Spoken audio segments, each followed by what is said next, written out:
essa música critica direto a sociedade conservadora. Na parte que eu parei, ele continuou falando: onzinha pintada, zebrinha listrada, coelhinho peludo e... ok. Não vamos falar o resto. Por isso que eu parei antes. Mas é uma coisinha fofa. Basicamente o que ele está falando é: pega as coisinhas fofas e acaba, né? Basicamente eles estão criticando também a sociedade conservadora da época e tudo mais. E eles também chegaram a ser censurados por conta dessa ameaça, né? Aqui. Dessa ameaça ao conservadorismo. E eles também chegaram a ser censurados. Bom, gente, o que a gente passou tudo até aqui? Essa foi a última, na verdade. Essa que foi a última a ser censurada. Depois ela foi relançada. O que a gente teve até aqui, por enquanto? A gente teve... Deixa eu fechar isso aqui, que eu vou usar esse lado do quadro. Então, deixa eu passar mais uma.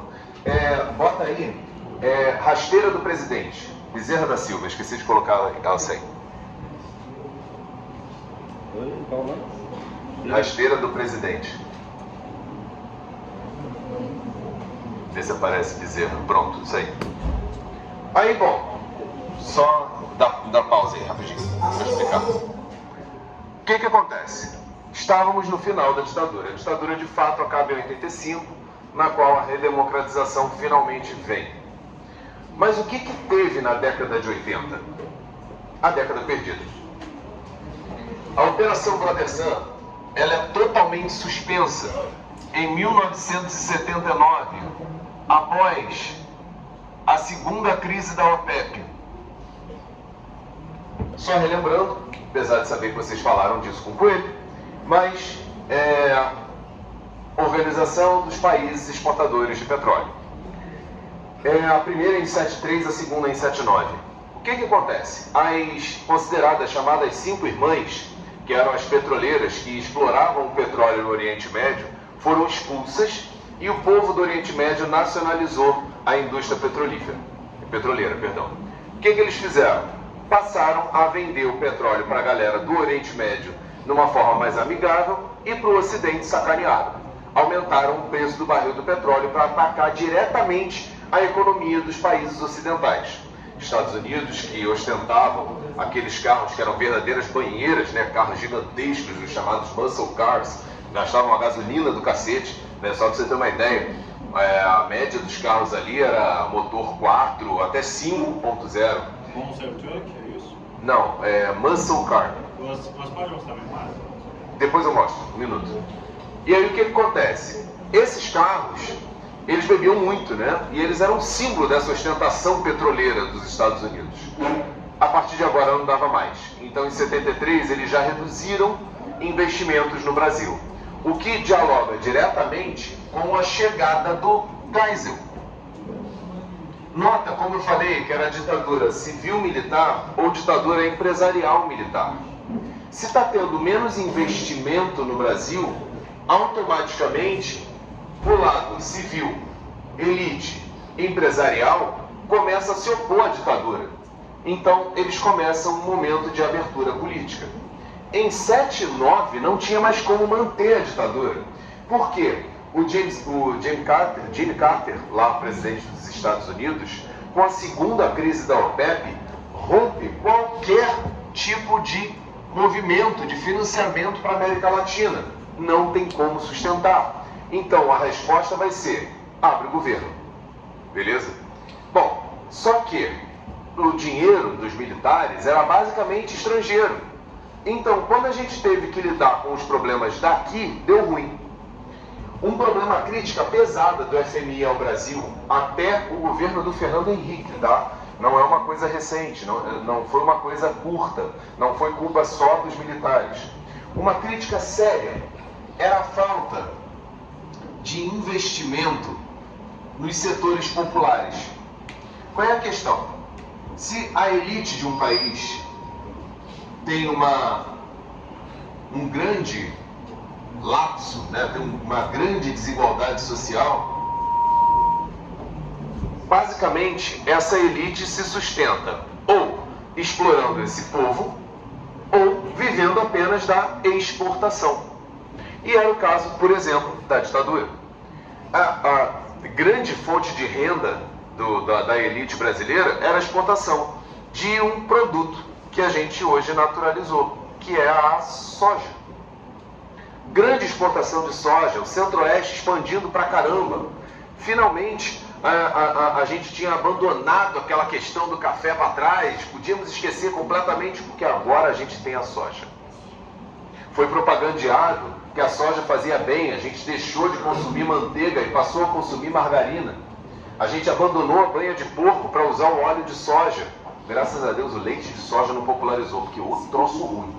Mas enfim, gente, a questão é que eles estavam exportando e sustentando com isso e com o dinheiro que entrava dos Estados Unidos.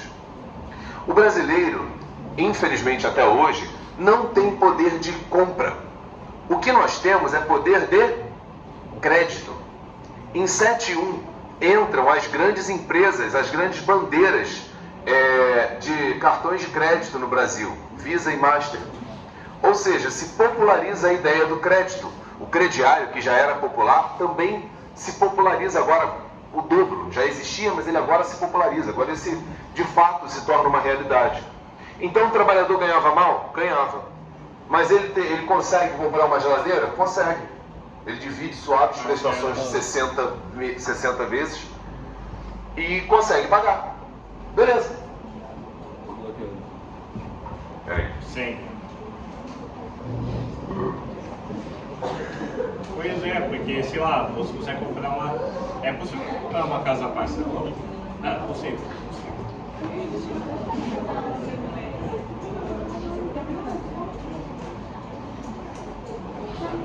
Então, a questão é, quando corta o dinheiro dos Estados Unidos, quem é que vai consumir o que está sendo produzido para exportação? Se lá fora também houve um problema econômico e as pessoas reduziram a sua compra. Como é que tu faz o mercado interno andar se agora a gente entrou num processo inflacionário e a população não tem poder de compra? Você não anda.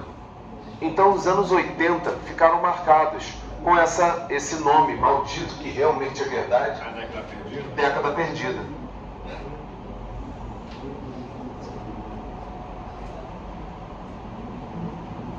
Eu costumo dizer que a única coisa que se produziu no Brasil nos anos 80 foi cultura. Arte e cultura, beleza, apareceu, porque foi acabando a censura, a galera foi popularizando, foi fazendo as paradas. Agora, de resto, produziu foi nada. Ninguém queria apostar em nada no Brasil. O Brasil dava a ponto de quebrar a qualquer momento. Quando entra o Sarney, ele vai tentar aqueles processos políticos e econômicos que a gente sabe, né? O Plano Cruzado, o Cruzado 2, o Plano Bresser, o Plano Verão. Todos eles mal sucedidos. Inclusive fazendo o Brasil entrar num troço ruim, que era achar que trocar de moeda dava certo.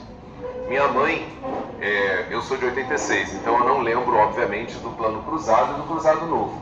Mas o Plano Collor, quando trocou para Cruzeiro de novo, eu já lembro da minha mãe xingando o Collor quando ele anunciou que ia trocar de moeda.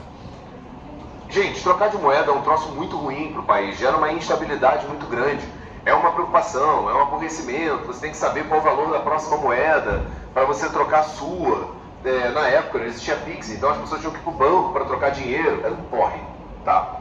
Mas, a primeiro momento, quando o Sarney chegou, ele lançou o Plano Cruzado, em fevereiro de 86. Em fevereiro de 86, parecia que o Brasil tinha dado certo. Ele valorizou o Cruzeiro, o Cruzado. O Cruzado ficou popular. Ele gerou um gatilho salarial, né? Aumentava aí o salário mínimo quando a inflação aumentasse. Ele congelou preço, congelou salário. A instabilidade salarial é muito grande. Então, quando ele congela salário, automaticamente ele dá um empurrão na sociedade. A galera passa a gostar dele. O Bezerra da Silva chegou a gravar uma música elogiando o Sarney. Mas em agosto daquele mesmo ano, a economia começou a ir muito mal. Ninguém mais comprava nada no mercado. O mercado, as prateleiras estavam vazias, porque com o congelamento de preço é uma lógica quase que anticapitalista, né? porque o cara, se ele compra do produtor mais caro, ele não pode vender para o consumidor final por um preço mais caro. Então ele comprou e ele vai ter que arcar com prejuízo sozinho. Então os mercados não compravam mais nada, as prateleiras ficaram vazias, a inflação disparou. Os anos 80 a gente conhece como inflação galopante. Terminou em 89, a gente termina a inflação com 2.782% ao ano. Ano passado se fechou em cerca de 10%. E tu já acha que as coisas estão caras. Imagina 2000. Estava absurdamente caro mesmo. Tá? Então, com isso, o Bezerra da Silva, sempre bem-humorado, vai fazer um samba revoltado com o Sarney.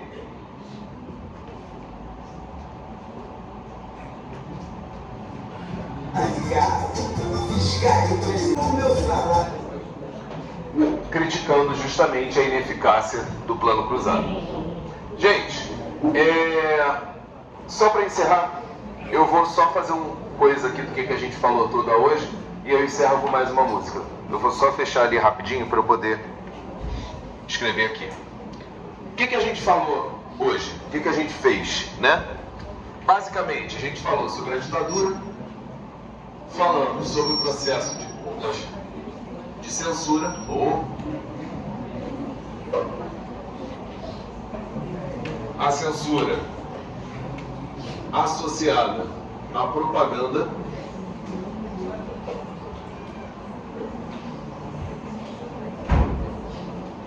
e os órgãos que os cercavam.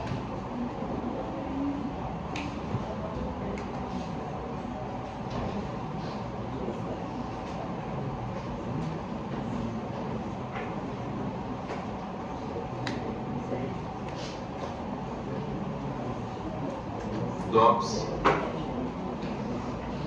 do DOI-CODE. Falamos também da chamada lei anti-vadiagem.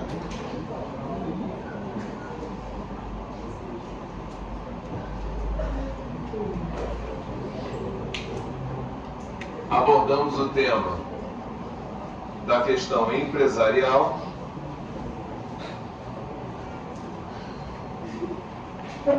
que começa um processo de abandono da ditadura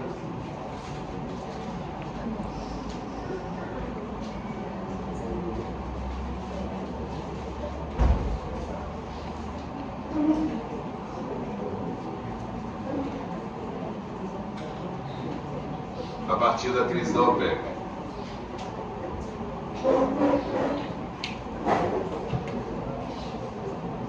Abertura política,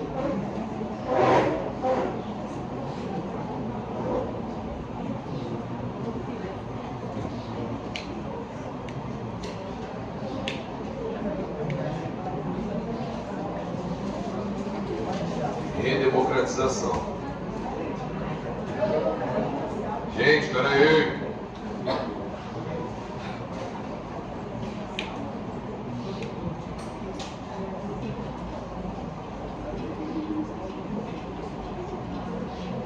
E a década perdida.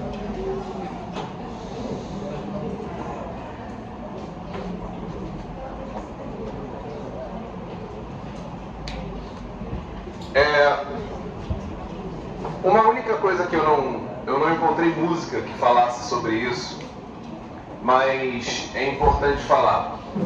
A ditadura também foi apoiada, né, principalmente na época do golpe, por uma ala da Igreja Católica. A primeira manifestação que se demonstra é a Marcha com Deus pela Família, em 64, que vai evidenciar ali